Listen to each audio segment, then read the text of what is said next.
Hello everyone, welcome to dear sir. दोस्तों, आज की इस वीडियो में हम बात करने वाले हैं प्रेपोजिशन की, जिसके बिना इंग्लिश बोलना पॉसिबल ही नहीं है। इसीलिए मैं आपके लिए ऑलरेडी 3 पार्ट बना चुका हूं, जिसे लाखों लोग देख चुके हैं और फायदा उठा चुके हैं। आज की इस वीडियो के अंदर हम और प्रेपोजिशन की बात करेंगे ताकि आपकी स्पीकिंग इंप्रूव हो और आपके एग्जाम में बहुत फायदा हो जाए। तो अभी हम शुरू करते हैं हमारी प्रेपोजिशन की ये वीडियो। अगर आपने हमें इंस्टाग्राम पे फॉलो नहीं किया तो जल्दी से जाइए इंस्टाग्राम पे फॉलो कर लीजिए, और हमारे पर्सनल अकाउंट भी आपको दे रखे हैं, उन्हें भी फॉलो कर लेना, क्योंकि अगर आपको कोई क्वेरी पूछनी हो तो आप आराम से वहां पर क्वेरी पूछ सकते हो। तो चलिए शुरू करते हैं।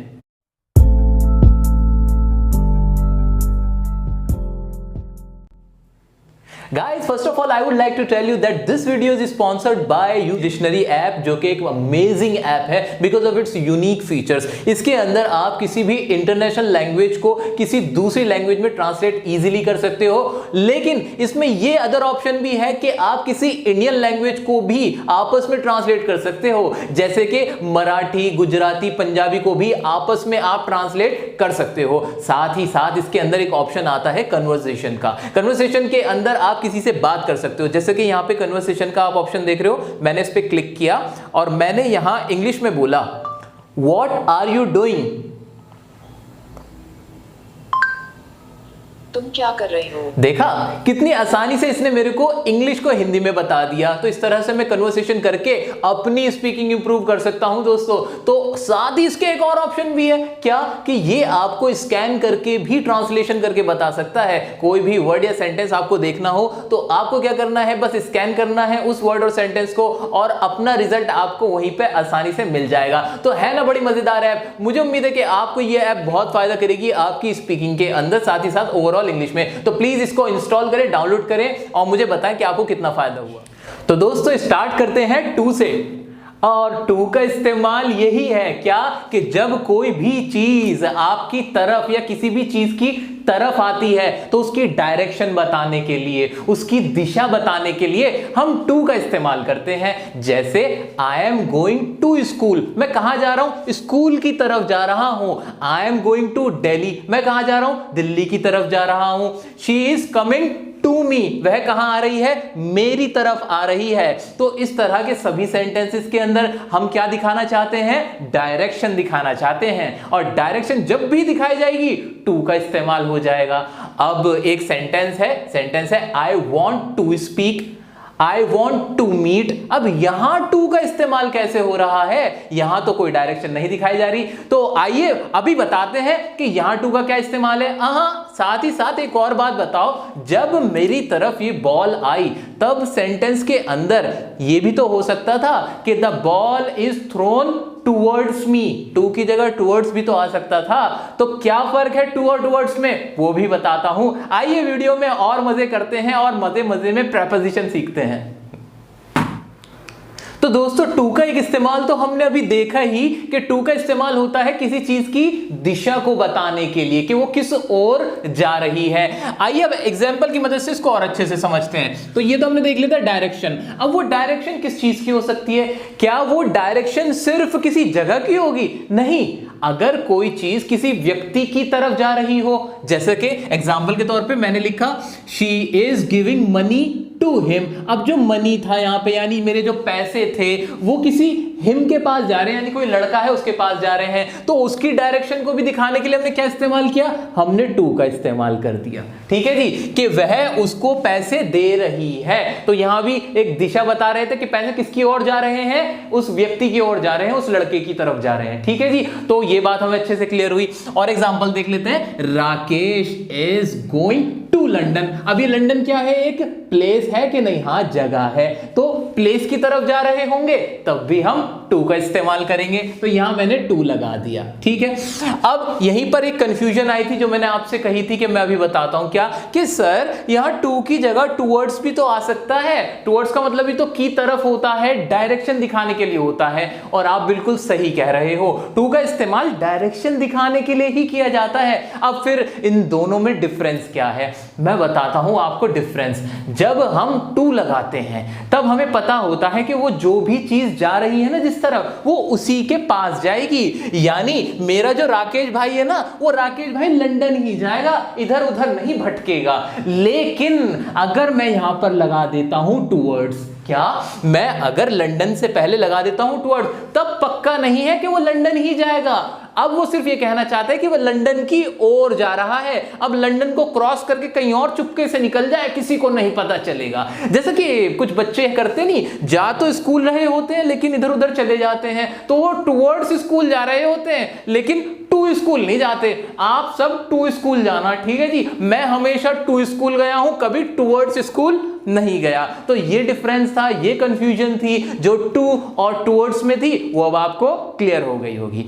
अच्छा, टूवर्ड्स भी एक प्रेपोजिशन ही होता है, तो उसका इस्तेमाल भी हमने समझ लिया कि किसी चीज की बस तरफ दिखाने के लिए इस ओर जा रहा है, मकसद वो नहीं कि वो वहीं जाएगा। ठीक है, आइए अब एक और एग्जांपल था वो भी पढ़ते हैं। वी आर हेडिंग, हेडिंग का मतलब ये होता है किसी तरफ जाना। Okay, we are heading to the entrance of the building. अब यहां टू का इस्तेमाल क्यों आया? सही सीधी सी बात थी, किसी तरफ जा रहे थे हम बिल्डिंग के एंट्रेंस की तरफ जा रहे थे, एंट्रेंस को जा रहे थे, डायरेक्शन थी, दिशा थी, मैंने टू लगा दिया। तो पहला इस्तेमाल तो टू का मुझे बड़ा परफेक्ट हो गया, कभी भी पूछ लो, कैसे भी पूछ लो, स्पीकिंग में भी अच्छे से इस्तेमाल कर सकता हूं। ओके जी, अब एक और इस्तेमाल क्या है टू का? टू का एक इस्तेमाल होता है एज एन इन्फिनिटिव। अब इन्फिनिटिव क्या होते हैं? बहुत लंबा चौड़ा रूल है? नहीं नहीं नहीं, बड़े आसान से होता है। इन्फिनिटिव ये होता है कि कोई भी आपकी जो एक्शन वर्ब होती है, मेन वर्ब होती है, उससे पहले टू लग जाता है और उसका इस्तेमाल कर दिया जाता है। जैसे to go, to play, to understand, to say, to talk, to meet. इस तरह से आपने बहुत बार देखा होगा सेंटेंसेस के अंदर टू लग के मेन वर्ब की फर्स्ट फॉर्म आ जाती है। तो टू का यहां क्या रोल होता है? यहां क्या ये डायरेक्शन दिखाता है? नहीं नहीं, जरा भी नहीं, यहां ये डायरेक्शन नहीं दिखाता, बल्कि यहां इसका इस्तेमाल होता है एज एन इन्फिनिटिव, और जो दिखाता है पर्पस को, यानी मकसद को, आपके उद्देश्य को। कैसे? एग्जाम्पल की मदद। ही वॉन्ट्स, वह चाहता है क्या?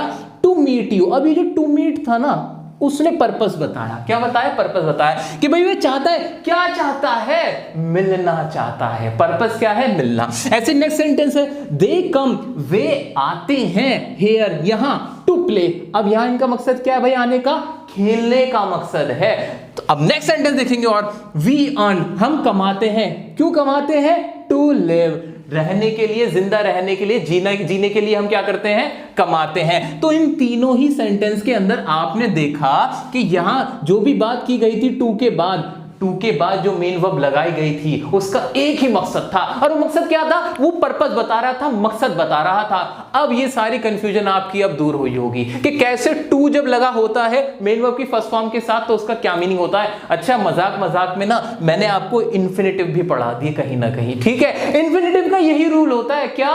कि वे सेंटेंस के अंदर जब बीच में आते हैं, मेन वर्ब के बाद आते हैं, टू लगा होता है, मेन वर्ब की फर्स्ट फॉर्म लगी होती है, वो किसको दिखा रहे होते हैं? पर्पस को दिखा रहे होते हैं, उद्देश्य को, मकसद को दिखा रहे होते हैं कि कोई भी काम क्यों किया जा रहा है। ठीक है जी, तो ये भी हमने अच्छे से देखे। टू का एक और इस्तेमाल देखा। एक और इस्तेमाल होता है टू का, वो भी देख लेते हैं। क्या? कोई लिमिट या एंडिंग पॉइंट या पीरियड को दिखाने की, किसी भी चीज की लिमिट के, अब ये इतनी हो गई, इतने तक हो गई, एक ये वाला सेंस जाता है। जैसे कि कोई भी मेजरमेंट होती है या फिर किसी चीज के प्राइस होते हैं। अब मेजरमेंट में कुछ भी आ गया ना, लीटर, किलोमीटर, मीटर, उनको बताने के लिए कि ये इतने तक हो गया, हम टू का इस्तेमाल करते हैं। ऐसे ही पीरियड मतलब कि जैसे मंडे टू फ्राइडे हम बोलते हैं कि नहीं बोलते, जनवरी टू मार्च हम बोलते हैं कि नहीं बोलते, उस पीरियड को बताने के लिए भी हम टू का ही इस्तेमाल करते हैं। एग्जांपल देख लीजिए, the petrol prices rose up to ₹80 per litre. कि भाई पेट्रोल के प्राइस कितने बढ़ गए? 80 रुपए पर लीटर तक बढ़ गए, ऊपर उठ गए। ठीक है जी। वी वर्क, हम काम करते हैं 9 to 6, कब से? सुबह 9 से 6 तक करते हैं। मंडे टू सैटरडे, मंडे से सैटरडे तक करते हैं। तो यहां भी टू ने क्या दिखाया? पीरियड को दिखाया। ठीक है, तो ये एक और इस्तेमाल था जो आपको टू में देखने को मिलेगा। तो दोस्तों बड़े मजे में और आराम से हमने टू के इस्तेमाल तो अच्छे से कवर कर लिया। अब एक और सवाल सुनो मेरा। सवाल मेरा ये है, जब राकेश जा रहा था लंदन तब तो आपने लगा दिया टू, समझ में आया। अगर मैं कहूं कि राकेश लंदन से आ रहा है, तब क्या लगाओगे? तब भी तो कोई डायरेक्शन ही बता रहे हो, कोई दिशा ही बता रहे हो, तब क्या लगाओगे, तब भी टू लगाओगे, फिर तो कंफ्यूज हो जाओगे। तो अब देखते हैं कि तब क्या लगाते हैं जब कोई चीज किसी चीज की तरफ से आ रही होती है, क्योंकि जब हम जा रहे होते हैं किसी चीज की तरफ तो डायरेक्शन जिस तरफ जा रही होती है तब टू लगाया जाता है, लेकिन कहीं से आ रही हो तब क्या लगाएंगे। दोस्तों अब हम देखने वाले हैं फ्रॉम का इस्तेमाल, और फ्रॉम के इस्तेमाल बहुत ही इंटरेस्टिंग है क्योंकि हमने पढ़ लिए हैं टू के इस्तेमाल। हमने देखा था टू का इस्तेमाल तब होता है जब कोई भी चीज किसी की तरफ जा रही होती है तो उस डायरेक्शन को, उस दिशा को दिखाने के लिए हमने टू का इस्तेमाल कर दिया था। लेकिन अगर कोई चीज कहीं से आ रही हो तब क्या करेंगे। आई मीन टू से कि मैं दिल्ली जा रहा हूं, तो मैं तो जा रहा हूं, किसी चीज की तरफ जा रहा हूं, एक जगह है उस तरफ जा रहा हूं, डायरेक्शन दिखाना चाहता था तो मैंने बोल दिया I am going to Delhi, यहां मैंने टू लगा दिया था, ठीक है। लेकिन अगर मैं दिल्ली से आ रहा हूं, डायरेक्शन अब भी है, लेकिन डायरेक्शन अब क्या है, अब आने की तरफ है कि कहीं से निकल कर आ रही है। ये जो से वर्ड है, यहां पे जो से शब्द है, इसके अंदर सारी बात छिपी हुई है, क्योंकि फ्रॉम का इस्तेमाल हम तब करते हैं जब कोई चीज कहीं से निकल कर आ रही हो, कहीं से आ रही हो, कहीं को जा रही हो तो टू है, कहीं से आ रही हो तो फ्रॉम है। तो मैं कहूंगा I am coming from Delhi, I am going to Delhi. देखा कि वर्ड वही थे, जगह वही थी, लेकिन टू और फ्रॉम ने पूरी बात ही बदल दी है। आइए जरा इसको और अच्छे से पढ़ते हैं। तो क्या है, फ्रॉम का इस्तेमाल ओरिजिन को दिखाने के लिए किया जाता है। ओरिजिन का मतलब ही कि कोई चीज कहां से निकल कर आई, कहां से पैदा हुई, वो दिखाने के लिए। ओके, एग्जांपल है जैसे दिस बस ट्रेवल्स, यह बस ट्रेवल करती है फ्रॉम मुंबई, कहां से, मुंबई से, कहां, टू गोवा, गोवा की ओर, ठीक है। तो यहां भी हमने फ्रॉम का इस्तेमाल देखा कि मुंबई से क्यों आ रहा है, क्योंकि मुंबई से निकल कर आ रही है वो बस, मुंबई से ट्रेवल करती है, ठीक है। आगे बढ़ते हैं। Where are you from? बहुत बार आपसे पूछा जाता है आप कहां से हो, यानी कहां से आए हो, आपका ओरिजिन कहां है, ठीक है। तो डोमिसाइल जब आपसे पूछा जाता है तब भी ऐसे ही पूछा जाता है। तो फ्रॉम का यहां इस्तेमाल भी क्या है कि आपके ओरिजिन को पूछना चाहता है कि कहां से, उसकी जो निकलने का पॉइंट है वो कहां से था, ठीक है जी। नेक्स्ट है आई एम फ्रॉम दिल्ली, मैं कहां से हूं, उसका जवाब ये हो गया मैं दिल्ली से हूं। तो कभी भी कोई भी ऐसी बात आपको कहनी हो जिसमें आप दिखाना चाहते हो कि वो चीज कहां से आ रही है, तो हम क्या लगाते हैं, फ्रॉम लगाते हैं। अच्छा मान लीजिए आपका बर्थडे है, क्या है, आपका बर्थडे है, और अब बर्थडे है तो मैंने विश तो किया नहीं आपको, तो मैं अगर आपको कोई गिफ्ट देना चाहता हूं, मान लीजिए मैं आपको ये वॉच गिफ्ट करना चाहता हूं, तो मैं क्या बोलूंगा, this is from my side, ये क्या है, मेरी तरफ से है। तो कहां से आ रही है ये चीज, ये जो वॉच है ये आपके पास कहां से आ रही है, मेरे पास से आ रही है, मेरी तरफ से आ रही है, इसलिए सेंटेंस बनेगा this is from my side. और इस तरह से होता भी है जब भी आप किसी को ग्रीटिंग देते हो, कोई गिफ्ट देते हो, तो जो रिसीव कर रहा होता है तो उसको तो आप लिखते हो टू, और जहां से आ रहा होता है फ्रॉम लिख के अपना नाम लिखते हो कि ये मेरी तरफ से है। तो मुझे उम्मीद है कि अब आपको हर तरह से ये सारे इस्तेमाल जो थे फ्रॉम के समझ में आए होंगे। अब मैं इसे रख देता हूं, अब आपकी हो गई ना, ये मेरा इस पे कोई अधिकार नहीं है। एक और इस्तेमाल क्या है फ्रॉम का, उससे पहले एक और ये एग्जांपल और थे भी पढ़ लेते हैं। This letter is from the principal. अब तो मेरे सारे साथी बहुत ही इंटेलिजेंट हो गए, उन्हें समझ में आ रहा है क्या कि लेटर कहां से है, भाई प्रिंसिपल की तरफ से आया है। This is letter from the principal. अगर यहां टू हो जाता तो क्या होता, ये ट्रू उसकी तरफ है, किसकी तरफ है, प्रिंसिपल की तरफ है। This is the letter to the principal, के प्रिंसिपल की ओर है, दिया जा रहा है, आ रहा है, तो उल्टा है। टू और फ्रॉम आपस में क्या है, अपोजिट हैं, ठीक है जी। आगे बढ़ जाते हैं। फ्रॉम का एक और इस्तेमाल क्या है, कॉज, यानी कारण बताने के लिए। जब आप किसी चीज का कारण बताते हो, वजह बताते हो, तो आप फ्रॉम का इस्तेमाल करते हो। He died from heart attack, वह किस चीज से मर गया, हार्ट अटैक से मर गया, दिल के दौरे से। She is suffering from fever, वह बुखार से पीड़ित है। नेक्स्ट क्या है, unfortunately even in 21st century, बदकिस्मती से 21st सेंचुरी में भी पीपल डाई फ्रॉम हंगर, लोग भूख से मरते हैं। तो किस चीज से मरते हैं, फ्रॉम यहां भी आ गया, कारण बताने के लिए फ्रॉम का इस्तेमाल होता है। ठीक है जी, तो हमने यहां पर देखे टू का इस्तेमाल, फ्रॉम का इस्तेमाल। अब इनके जो एक्सरसाइज है, इनकी जो प्रैक्टिस है वो भी हम करेंगे, लेकिन इससे पहले हम कुछ और प्रेपोजिशन देखेंगे और वीडियो के लास्ट में फिर हम सबकी प्रैक्टिस अच्छे से करेंगे। तो आइए अब देखते हैं कुछ और मजेदार प्रेपोजिशन। गाइस अब देखते हैं ओवर का इस्तेमाल। मेरे सर के ऊपर चिड़िया उड़ रही हैं, तो मैं इसकी इंग्लिश बोलूंगा the birds are flying over my head. जी हां दोस्तों, यही हमारा पहला इस्तेमाल है ओवर का। जब कोई भी चीज आपके ऊपर हो, चाहे वो आपके सर के ऊपर हो, चाहे वो आपकी किसी जगह के ऊपर हो, किसी भी चीज के टॉप को दिखाने के लिए हम ओवर का इस्तेमाल करते हैं। तो एक इस्तेमाल तो ओवर का ये हो गया।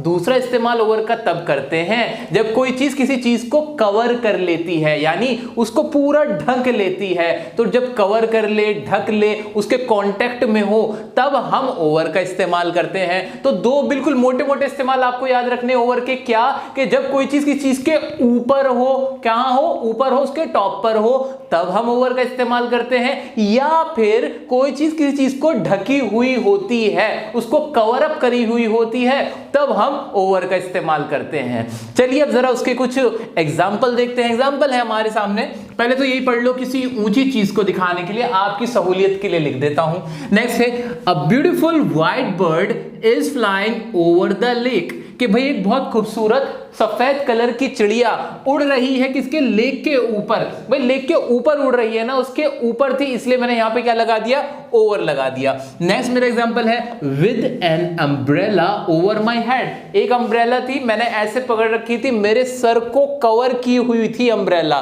तो जब भी मैंने बताया कि कवर अप कर रही हो, कोई चीज ऊपर हो, कवर कर रही हो, तब भी हम ओवर लगाते हैं। Over my head I was able to protect myself from the sun. तो मैं किस लायक था भाई, मैं इस लायक था कि मैं अपने आप को सन से प्रोटेक्ट कर सकता था। ठीक है जी, ओके। नेक्स्ट इसका इस्तेमाल क्या होता है ओवर का, कोई चीज कवर कर रही हो या कॉन्टेक्ट में हो, जैसा कि हमने सीखा ही था।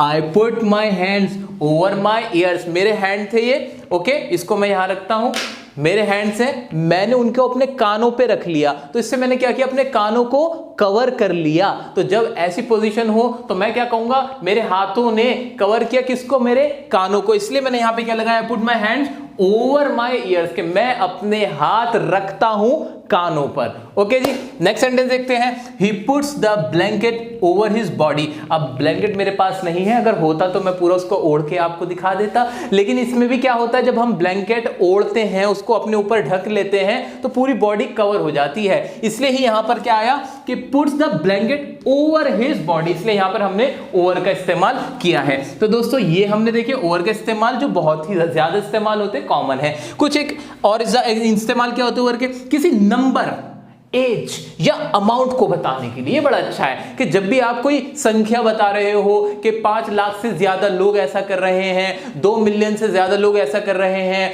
ठीक है, तो इस तरह की जब संख्या बताते तब हम ओवर का इस्तेमाल करते हैं। जैसे ही won the election with over 2 million votes, कि उसने इलेक्शन जीता 2 मिलियन से ज्यादा वोट से। यहां पे कोई ढकने वाली बात नहीं है, टॉप वाली बात नहीं है, ऊंचाई को नहीं दिखाता यहां ओवर, यहां बस दिखाना चाहता है कि इससे ज्यादा से। ठीक है जी, over 50% of the company shares are owned by the government, के यहां पर भी क्या दिखा रहा है, एक नंबर है, नंबर को दिखा रहा है कि 50% से ज्यादा कंपनी के शेयर्स क्या हैं, ओन करे हुए हैं गवर्नमेंट ने। तो दोस्तों ओवर के वो इस्तेमाल थे जो कल तक आपको परेशान करते थे, अब परेशान होने की जरूरत नहीं। इसको सम अप करते हैं क्या, कि जब कोई चीज सर के ऊपर हो या किसी भी चीज के ऊपर हो, टॉप पर हो, तब हम ओवर लगाते हैं, या फिर कॉन्टेक्ट में हो, कवर कर रखा हो।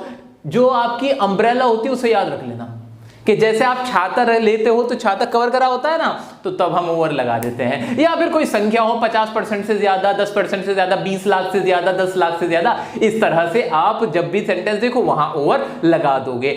अब देखते हैं ओवर से ही रिलेटेड एक और प्रेपोजिशन होती है हमारी अबव। अब जब ओवर यहां आ गया तो अबव कहां आएगा, दोस्तों अब हम देखते हैं अबव का इस्तेमाल। अबव भी एक प्रेपोजिशन है और जैसा कि मैंने आपसे कहा था कि ओवर और अबव दोनों कहीं ना कहीं इंटरचेंजेबली यूज होते हैं, यानी ओवर लगा दो या अबव लगा दो बात एक ही हो जाती है। लेकिन कुछ ऐसी कंडीशंस हैं जहां पे आपको दोनों को अलग अलग इस्तेमाल करना है। वो क्या कि भाई वैसे तो अबव का इस्तेमाल भी ऊंचाई को दिखाने के लिए किया जाता है, लेकिन जब आप अबव लगाते हो तो आप ये कहना चाहते हो कि जो दूसरी चीज है जिससे आप ऊंचाई दिखा रहे हो उससे ज्यादा ऊंची दूसरी चीज है, ऐसे दिखाना चाहते हो। जैसे कि मैंने लिखा भी है हायर लेवल को दिखाने के लिए। एक होता है कि भाई हाई को दिखाने के लिए भाई ये चीज ऊंचाई पे है, हायर यानी कंपैरिजन होगा, दो चीजों का कंपैरिजन करते हो कहीं ना कहीं आप जब आप अबव का इस्तेमाल करते हो। कैसे देखते हैं ना, his house is situated above the sea level, कि जो सी लेवल था, जो समुंदर का लेवल था, उससे ऊंचाई पर है उसका घर। यानी यहां पर कहीं ना कहीं आपने कंपैरिजन करके ऊंचाई को दिखाया है। ऊंचा तो आप ओवर कह के भी कह सकते थे, लेकिन ओवर के अंदर ना कंपैरिजन नहीं होती। ओवर ये नहीं कहता कि ये चीज इससे हायर है, ओवर नहीं कहता कि जो उसका हाउस है वो सी लेवल से हायर है, ओवर नहीं कहेगा। वो कौन कहेगा? वो अबव कहेगा। यानी अबव का काम होता है कंपैरिजन करने के लिए, ज्यादा ऊंचाई को दिखाने के लिए कि ये चीज इस चीज से ज्यादा ऊंचाई पर है। ठीक है जी, ओके जी। आइए दूसरी बात यह भी, जो कांटेक्ट या टच में ना हो। याद रखना मेरी बात मेरे दोस्तों, कभी भी आप अबव का इस्तेमाल टचिंग में नहीं देखोगे। ये कभी भी किसी चीज को टच नहीं कर रहा होगा। जबकि ओवर के केस में हमने देखा था, क्या देखा था? ब्लैंकेट ओढ़ लिया था, या फिर कोई चीज आप मल देते हो चेहरे के ऊपर तो वो भी ओवर वहां लगा सकते हो, ऑल ओवर आप लगा सकते हो। लेकिन अबव के केस में ऐसा कभी नहीं होता कि टच में कोई चीज या कांटेक्ट में कोई चीज हो और आप उसको कह रहे हो कि वो ऊंचाई पर है, ऐसा नहीं होगा। ओके जी, आइए कुछ और एग्जांपल देखते हैं। Can you raise your hand above your head, क्या आप अपने हाथ अपने सिर के ऊपर उठा सकते हो? याद रखो हाथ तो हमने तब भी उठाए थे जब हमने ओवर का इस्तेमाल किया था कान पे रखने के लिए, लेकिन वहां कांटेक्ट था, वहां पे कवर करना था। लेकिन जब हम ऊपर ऐसे उठाएंगे, यानी हेड से ऊपर उठाना है, यानी हायर को दिखाना है, तो यहां पे हमने क्या इस्तेमाल किया? हमने अबव का इस्तेमाल किया। देख रहे हो मजा आ रहा है कि नहीं? कौन कहता है ग्रामर में बहुत मुश्किल होती है? ग्रामर से इंटरेस्टिंग मुझे तो कुछ नहीं लगता दोस्तों। देखो छोटे छोटे डिफरेंस है, मजेदार डिफरेंस है। ठीक है जी, और क्या होता है अबव का इस्तेमाल? टेम्परेचर को बताने के लिए, यानी जो तापमान होता है उसको बताने के लिए भी हमेशा अबव आएगा, ओवर नहीं आएगा।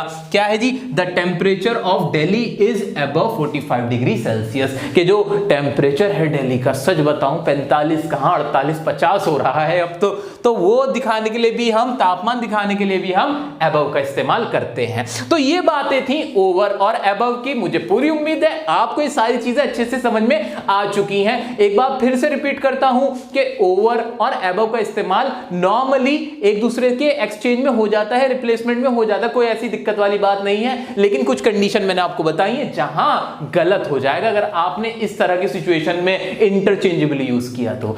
अब अबव और ओवर से ही बिल्कुल रिवर्स हमारे इस्तेमाल होते हैं, किसके?